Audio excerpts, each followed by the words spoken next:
के इस गहरे आध्यात्मिक विश्लेषण में हम सीधे एक बेहद सूक्ष्म और आंतरिक अभ्यास पर बात करेंगे। ये अभ्यास है सच्ची आत्मस्मृति, या जिसे हम देही अभिमानी स्थिति कहते हैं। इस चर्चा के जरिए हम ये समझेंगे कि कैसे एक आत्मा अपने उस वास्तविक स्वरूप को पहचान सकती है और महज ज्ञान की बातों से कहीं आगे बढ़कर एक सच्ची भीतरी शुद्धता हासिल कर सकती है। तो आइए इस यात्रा की शुरुआत करते हैं। अब इस बहुत ही गहरी बात पर गौर करें। अक्सर हम सोचते हैं कि सिर्फ ज्ञान की बातें सुन लेने से या बौद्धिक रूप से चीजों को समझ लेने से ही हमारे अंदर बदलाव आ जाएगा, लेकिन सच्चाई थोड़ी अलग है। केवल जानकारियों को इकट्ठा कर लेने से आत्मा शुद्ध नहीं हो सकती।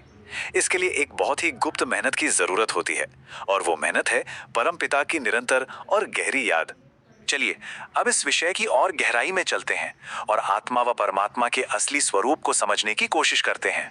देही अभिमानी होना, ये शब्द हमने कई बार सुना है। इसका सीधा सा मतलब है खुद को इस भारी भरकम भौतिक शरीर के बजाय एक शुद्ध आत्मा समझना।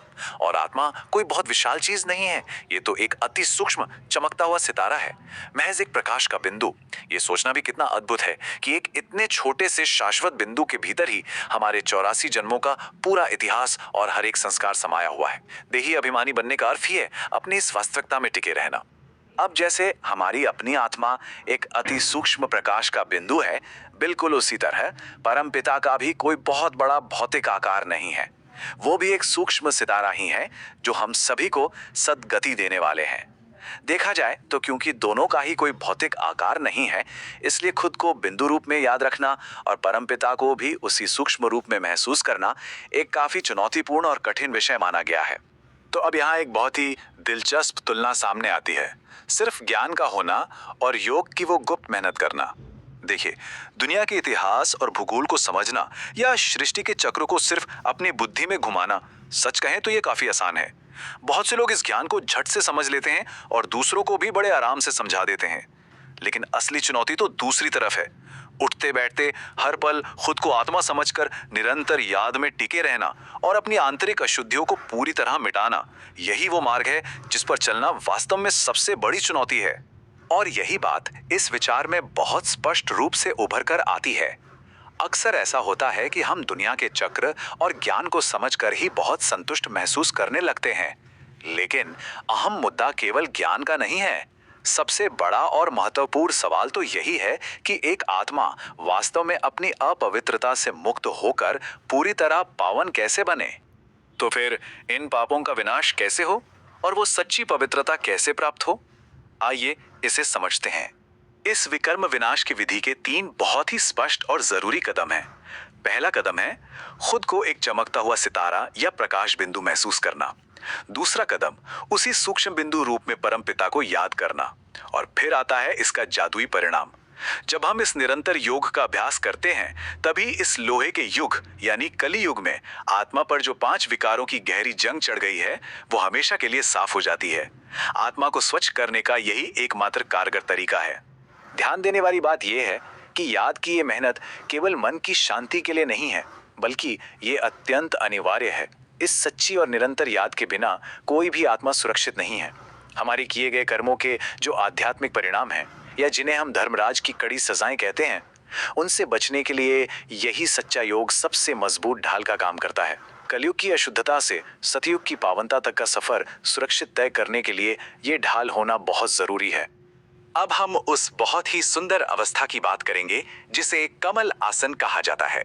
सवाल ये है कि इस कमल आसन पर विराजमान होने से कौन सी चीजें हमें रोकती हैं? वो हैं हमारे ही बनाए हुए बोझ, मन में लगातार चलने वाले अनगिनत संकल्पों का भारीपन, हमारी पुरानी आदतों और संस्कारों का वजन, विनाशी सांसारिक वस्तुओं के प्रति हमारा खिंचाव और लौकिक रिश्तों में फंसा हुआ मोह। ये सभी चीजें आत्मा को बहुत भारी कर देती हैं। जब तक हम इन सांसारिक बोझों को खत्म करके खुद को पूरी तरह हल्का नहीं कर लेते, तब तक इस दिव्य आसन पर बैठना बिल्कुल असंभव है। जरा कमल के फूल के इस रूपक की सुंदरता को देखिए। ये कीचड़ में ही जन्म लेता है, पानी के बीच रहता है, लेकिन फिर भी उससे पूरी तरह अछूता, निर्लिप्त और पवित्र रहता है। बिल्कुल उसी तरह एक योगी को इस भौतिक संसार की सारी हलचल और बंधनों के बीच रहते हुए भी अपने मन को दुनियावी भारीपन से ऊपर रखना होता है। यही वो अवस्था है जिसे सच्ची कमल आसन की स्थिति कहा जाता है। और इस सारी गुप्त मेहनत का अंतिम लक्ष्य क्या है? वो है सत्युग की महान प्राप्ति। इस योग की गुप्त मेहनत का सबसे भव्य परिणाम है एक अशुद्ध आत्मा का सत्युग के उन पूर्णतः शुद्ध और पावन देवी देवताओं के रूप में परिवर्तित होना।